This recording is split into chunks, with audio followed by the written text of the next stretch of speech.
Hello दोस्तों, केम छो बधा? जय माँ काली माँ बधाने। आज આપણે આવી ગયા છે કપાવીણમાં। તો અત્યારે વાગ્યા છે 4। તો ચાનો ટાઈમ થઈ ગયો છે। તમને બધાને તો ખબર હશે, મારે 4 વાગે ચા જોવી। તો આપણી ચા આવી ગઈ છે। જો હાલો બધા ચા પીવા માટે।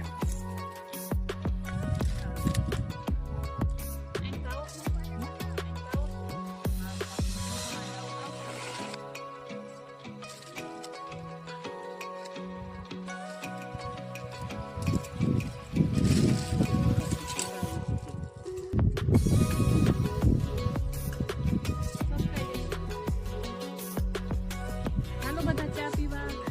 વાડીએ ચા પીવાની મજા કંઈક અલગ